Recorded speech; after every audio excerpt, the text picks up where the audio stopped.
Okay, Heather, tell me a little bit about the book and the poems in it. Barbara Cahan of Wild Sage Press was actually one of my banjo students. And just by way of introduction, I had said, she had said she was a publisher, and I had said I did some writing. And then, I don't know, about 8 months later, she asked me for a manuscript. I was a bit shocked and not quite prepared, but yeah, pulled things together, and yeah.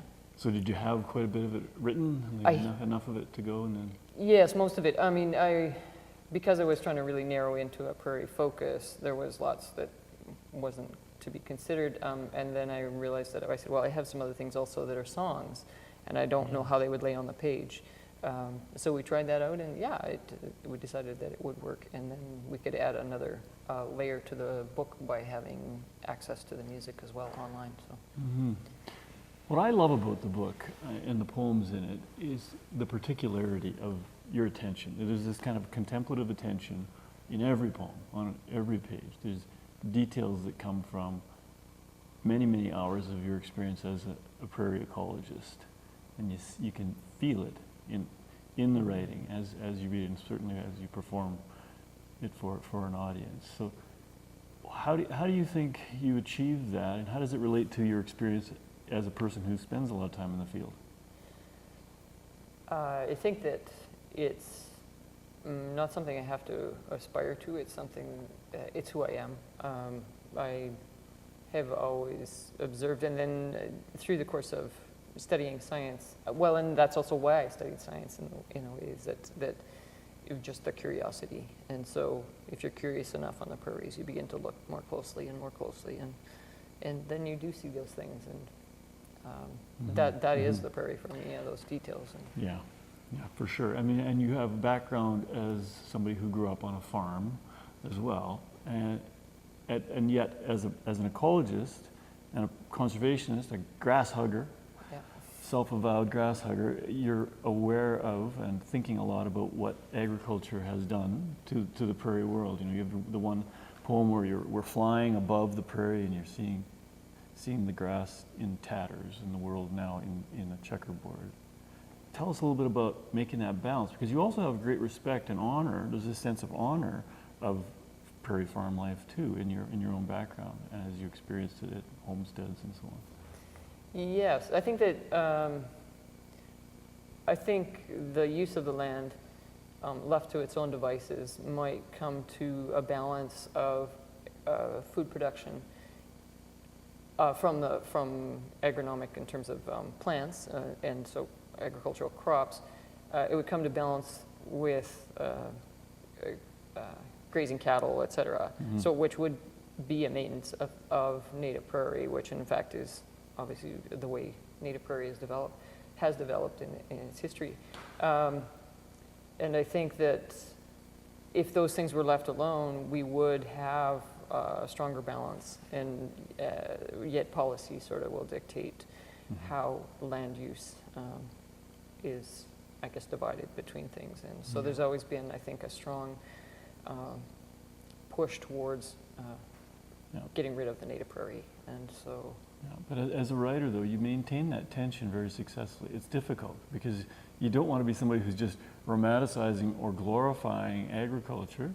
On the other hand, you want to make sure that you are not pulling punches about what the truth is of the way we have treated the prairie. So you've got to be able to, hold that tension. I think you do it very well in the book with several of the poems that where we can feel that although you've seen the destruction, you also have this respect for farmers, farm culture that you come from. Let's talk about a couple of particular poems. Tell me a little bit about petrichor. Growing up as a kid, I always loved the smell of rain. Mm-hmm. And I think if you ask a room full of prairie people, do you know what the smell of rain is? Yeah. Most of them would say yes. For sure. And so petrichor, I'd encountered the word in the scientific literature, actually. A group in Australia had done some research as to why seeds held a dormancy until it actually rained. Like, what was it that kept them dormant? Mm-hmm. And they coined the term, this petrichor. But basically that there is this oil that the plants will lay onto the seed coats that is released. So it basically holds the plant in dormancy, telling it just wait, this is not a good time. And then with the rain, the oil comes off, and that becomes part of what we know as the smell of rain. Okay, Heather, so tell us about To Canoe on a Slough. I loved that one. And I know there's got to be a story behind it. The canoe that we eventually took to the slough was my mother during the war, stationed in Winnipeg, Red River, had purchased a canoe, cedar wood strip, and it had come from another soldier who had died, and it became her adventure vehicle for her life. And she would, I can't tell you how many stories I heard of during even war times before she went overseas, and getting in the canoe and, sort of faking a trip down to Emerson and back, unintentionally faking, they didn't mean to, but, it became clear that they weren't going to make it. And and so that stood for all of us to become, it was a vehicle of adventure.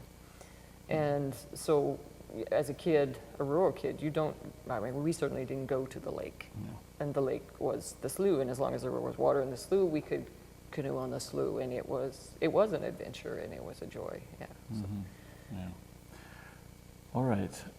Now, in addition to being a writer, you're an ecologist and an artist, you're a musician. You sing and you play a few instruments. So musicality is important for poetry in general. How does it inform your poetry? I think that music makes you hear things differently, or maybe just plain old hear things while you are out experiencing things. So that, there's another filter, that it's not just a visual thing that you present, but you hear things as well. Maybe pay more attention to sounds. And you've got several songs in the book. Yes, and it also adds a rhythm. And so the songs, I think, I was a little concerned with the songs going into the book that when you're singing a song, it's very apparent that certain words are needed for the flow and the rhythm. Right. Whereas when you lay them down on the page, it may seem contrived. But yet it's absolutely required to keep the rhythm of the song and the rhythm of the lyrics. So. Yeah. It's wonderful. And you've actually got one poem that I think really says something about how you have tied together music, your knowledge of music, with your concern for how we are attuned to the earth or not. It's called A440, A440. Known as A440, yes. And A440 is a common standard for if you're playing with different people. You tune, North America in general will tune an A note to 440, whereas it could be A435. And what it is we have tempered our music because of pianos and fretted instruments. We have to say, okay, this is going to be A, because if you're going to have a multitude of manufacturers, and that sort of thing. And for me, there was a notion came around, I think, via the internet. It wasn't just a notion. It was somebody had ultimately, from space, measured the sound or the hum of the earth. And the earth has a sound. Apparently, it's not one that we would hear, but the as you can imagine, I mean, it's on a scale that's grander than maybe most of us can imagine. That there's something that's moving through space. There's a vibration, but at any rate, they purported that the sound the sound of the earth was this 33 octaves below middle C, and it was sort of a B flat or something. So it went with the idea. It sort of intrigued me that we would try to tune the earth. That we are tuning the earth instead of being attuned to the earth. Yes, right? yes. Yeah, and you can feel that in the Exactly. poem very much.